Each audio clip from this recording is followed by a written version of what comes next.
Whatever you plan to do, do it now! Hello all, Antonio Tambornino here once again with my review of Warcraft.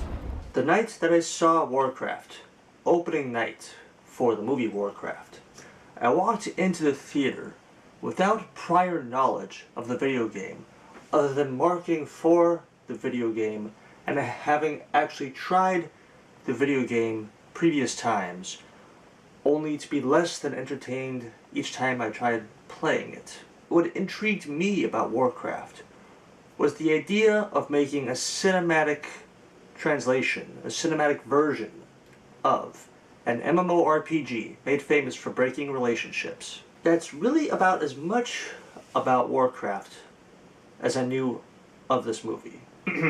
Allow me to correct myself a little bit here, because what I did know about this movie going to see it was that it was directed by Duncan Jones, the same guy who directed the movies Moon with Sam Rockwell and Source Code with Jake Gyllenhaal and Michelle Monaghan. And the fact that I knew that he had directed those movies intrigued me more than this movie's premise did, which, I'm not going to lie, derivative and uninspired. Thankfully, the movie was better than the trailers, but only marginally. We have gotten movies like The Lord of the Rings, Saving Private Ryan, Spy Kids, Tomb Raider, Need for Speed, Prince of Persia: The Sands of Time, all of which have entertained us on some level, and they've even delivered in regard to what they were trying to say, what they were trying to show us, and for whom these movies were meant. Warcraft's ultimate flaw is not in knowing whom it's meant to be viewed by, nor for whom it wants to tell a story. Duncan Jones actually has some good ideas for this feature, starting us off with an orc family just before the she-orc delivers their son. The father orc now has his family and his clan to think about, as a powerful orc mage continues to wantonly use a kind of dark magic that the movie continues to refer to as the Fel, which later in the show becomes more and more like the dark side of the Force for these characters. Dangerous to use, consuming everything in its path. My precious! And the orc mage who continues to use this kind of dark magic continues to take life to satisfy his addiction, for life is what powers the Fel. The Fel is probably the only element in the movie that is part of Warcraft lore and has the most potential of being the video game mechanic in the movie, if only it had been used as such. The issue is with the actors, none of whom were able to deliver a convincing performance.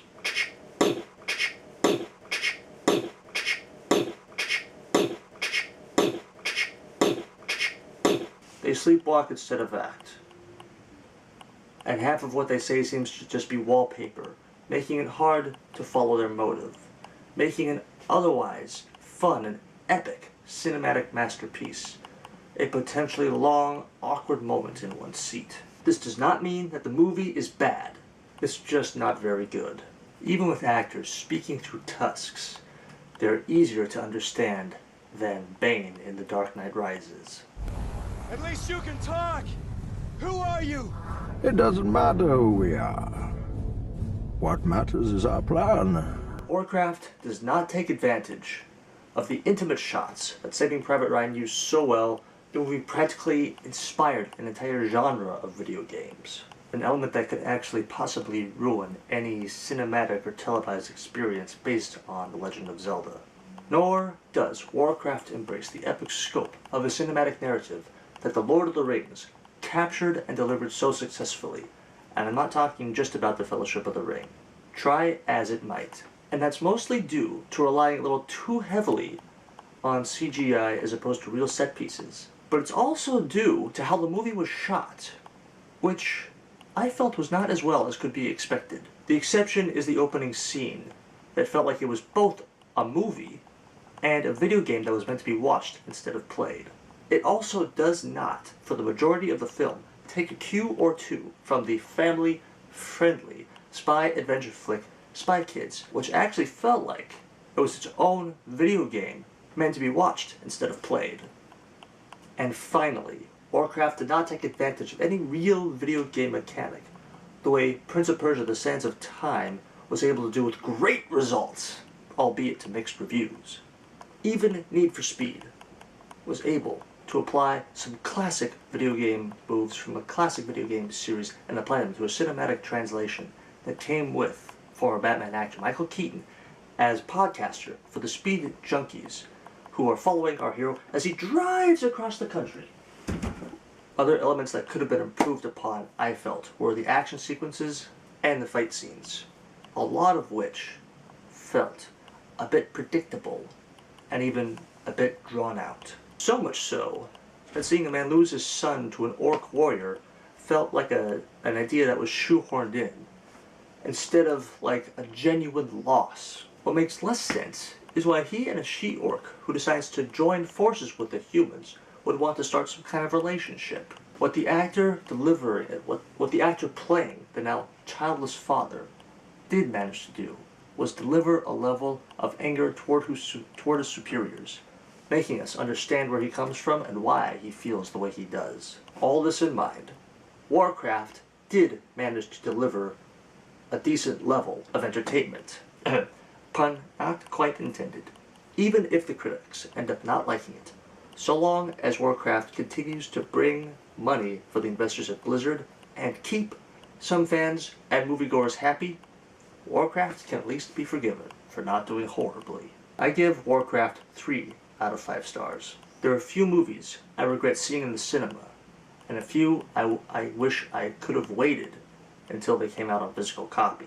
In lesser hands, this movie would have fared far worse. So kudos to Duncan Jones there. Otherwise, it would probably have landed straight onto Blu-ray and DVD release, which is probably the format most will see it on anyway.